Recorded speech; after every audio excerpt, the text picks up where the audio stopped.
5 members of one family, bludgeoned to death in their own home. No signs of forced entry, no calls for help. The killer didn't just know them. He knew when they'd be most vulnerable. It began like any other quiet Monday morning in the sleepy farm town of Beason, Illinois. The sun rose over the flat horizon, casting a warm glow on the cornfields and the few narrow roads that cut through the rural landscape. But inside the modest white house on a dead-end road, something was terribly wrong. Rick G's brother grew concerned after repeated calls to the family went unanswered. It wasn't like them to stay silent. By mid-morning he decided to drive over and check.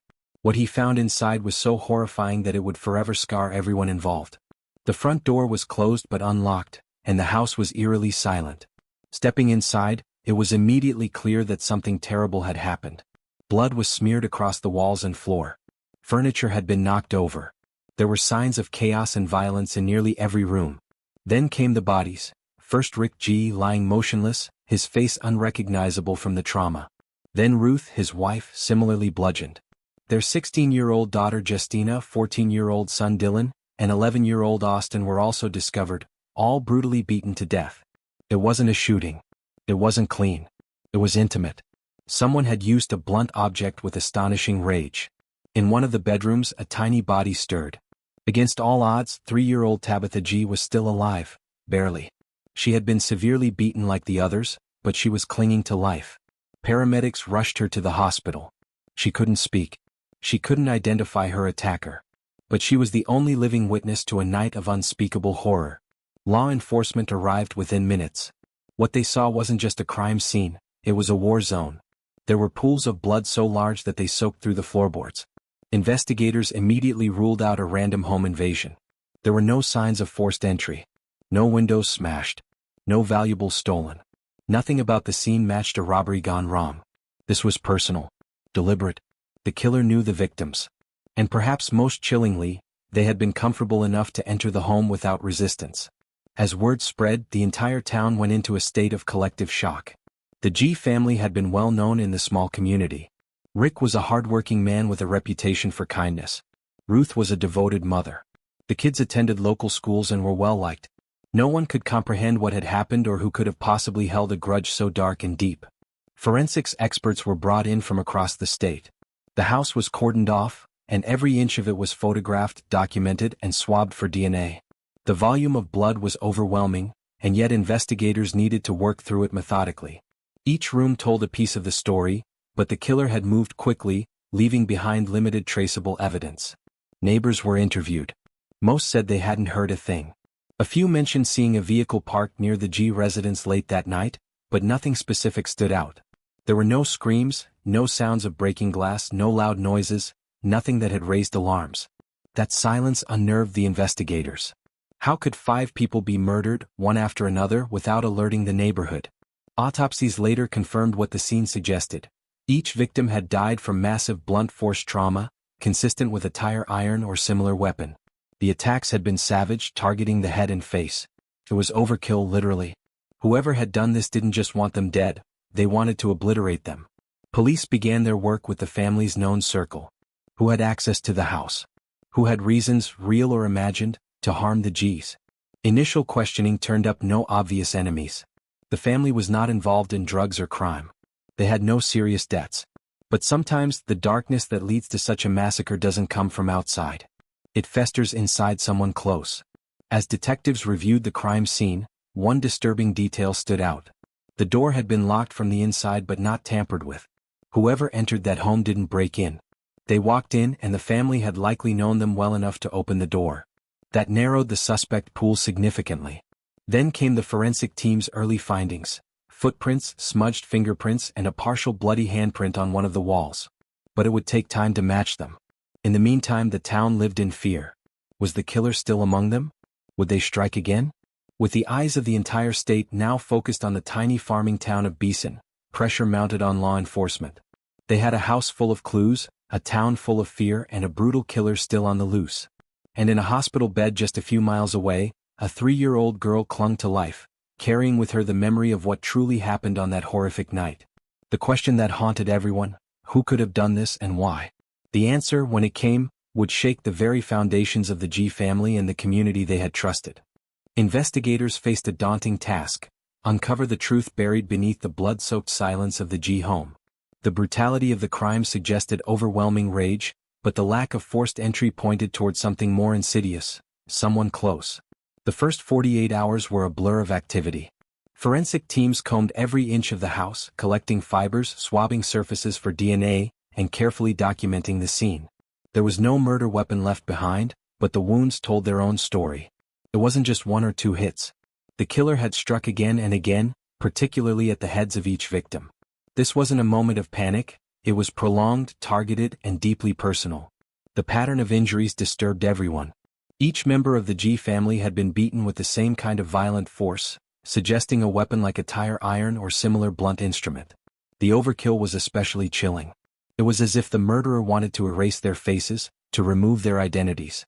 That level of rage made detectives certain this was not a stranger. In parallel, interviews began with anyone who had spent time with the G family in the days leading up to the murders. One name began surfacing repeatedly: Christopher Harris. He was the former brother-in-law of Ruth G. He had been in and out of the family's life for years, and though he wasn't close, there were whispers of past conflicts and odd behavior. He wasn't on any official radar, but there was something about his name that kept showing up in unexpected places. Detectives quietly began to focus on him. They pulled his phone records and discovered that on the night of the murders, Christopher's phone had pinged near Beason, just minutes from the crime scene. When questioned, he told a curious story. He claimed he had driven out that way to clear his head, then returned home. No one could verify his whereabouts during the crucial time window. But there was more. Surveillance footage from nearby businesses didn't capture the murder, but it showed a vehicle matching the description of Christopher's car in the area that night. Not enough for an arrest, but enough to deepen suspicion. Forensics then delivered a break. Blood traces found in the G house didn't match any of the victims, and were later linked through DNA to Christopher Harris. Still, he maintained his innocence. Detectives returned to his story, poking holes in his timeline, pressing him on inconsistencies. That's when his narrative began to shift. In a chilling twist, Christopher offered an explanation that stunned even hardened investigators. He admitted he had gone to the house that night, but claimed it was already too late. According to him, he walked in and caught 14-year-old Dylan G in the act of murdering his family with a tire iron. His story grew darker. He claimed that Dylan had flown into a rage after being disciplined by his parents. Christopher said he tried to stop the teen and in doing so, ended up killing Dylan in self-defense. As for the other deaths, he insisted he had nothing to do with them. They had already happened when he arrived. It was a defense built on distortion and desperation. Detectives didn't buy it. The forensic evidence told a different story. Blood spatter patterns indicated the killer moved room to room, attacking one victim after another. The same weapon, the same force. The sequence of injuries and the angles of the blows were not consistent with a chaotic struggle. This was planned. Systematic. Executed in near silence. It was highly unlikely that a teenager could have overpowered and murdered 4 family members undetected, and then somehow been killed by a man who just happened to walk in at the exact moment. Further investigation into Christopher Harris revealed more troubling details. He had a history of volatile behavior, and his financial situation had recently taken a turn for the worse. He'd been couch-hopping, short on money, and increasingly erratic. Police theorized that he might have gone to the G home looking for help, or something more sinister. Perhaps he wanted money. Perhaps he was angry over past disputes. Whatever the motive, one thing was clear: he didn't just show up at the wrong time. He was the reason the Gs were dead. What followed was a painstaking reconstruction of the night's events, using forensics, interviews, and Harris's own shifting statements. His story was collapsing. Detectives also interviewed his younger brother, Jason Harris, who eventually admitted that Christopher had confessed the murders to him shortly after they happened. Jason said his brother had gone into graphic detail, describing how the killings felt, how he'd moved quickly from room to room. That confession would become a crucial piece of evidence. With mounting physical proof, a damning confession, and a failed alibi, investigators made their move.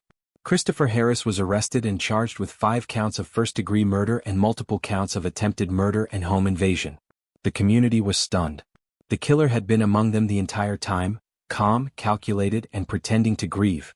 Yet even with the arrest, one thing remained painfully clear: the motive was still murky. Why would Christopher Harris destroy an entire family? Why target them with such brutal precision? Was it hatred? Revenge? Or simply a deranged mind spiraling out of control?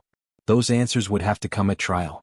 But for now, the web of lies was beginning to unravel and the truth, no matter how horrifying, was clawing its way to the surface. With Christopher Harris now in custody, the legal system prepared for a battle unlike anything the quiet town of Beason had ever seen. The brutality of the crime had already left the community reeling, but what emerged in the courtroom would further fracture families, stir outrage, and expose the full psychological decay behind one man's horrific rampage. Harris pled not guilty to all charges, insisting once more that he had merely walked into a scene of carnage, acting only to defend himself from an out-of-control teenager. It was a defense strategy that stunned the public. Blamed the 14-year-old boy who had also been beaten to death, alongside his family. The prosecution, however, came armed with a mountain of evidence and a chilling narrative. They laid out the facts in stark, clinical detail.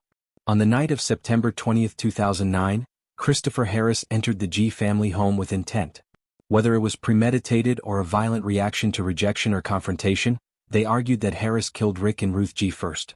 The children, awakened by the noise or drawn out by instinct, were murdered next. Each blow was deliberate, the force nearly inhuman.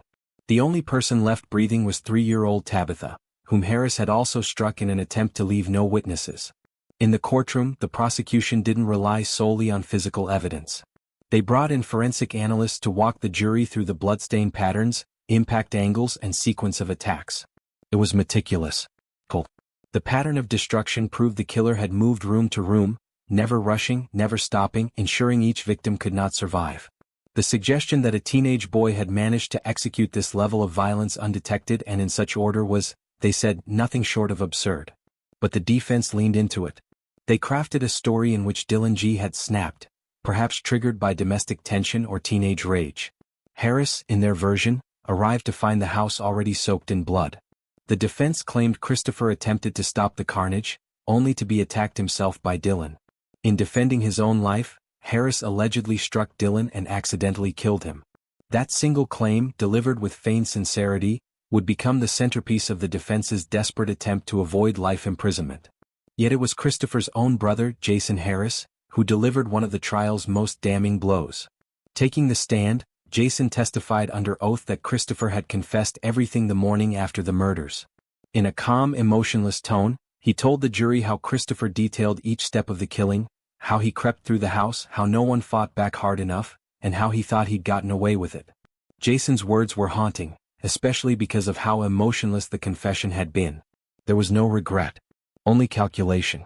The courtroom was tense throughout the proceedings. Family members of the G's sat in silent agony, reliving the murders with every photograph, every detail, every reenacted moment. The defense cross-examined ruthlessly, attempting to cast doubt on forensic experts and character witnesses. But with each passing day the picture became clearer. Christopher Harris had not stumbled upon a murder scene. He had created one. When Tabitha G's condition improved months after the attack, she could not testify due to her age and trauma, but her survival remained a silent testimony. That she was left alive, perhaps assumed to be dead, only further demonstrated that Christopher Harris intended to wipe the family out completely. Closing arguments brought raw emotion. The prosecution reminded jurors that the case wasn't just about evidence, it was about evil. A family had been annihilated, and the man responsible had not only tried to walk free but had the audacity to blame one of the children he had murdered. The defense, by contrast, begged for belief in the possibility of innocence, in the idea that maybe the truth was more complicated than it seemed. But the jury saw through it. It didn't take long for them to reach a verdict. Guilty on all counts.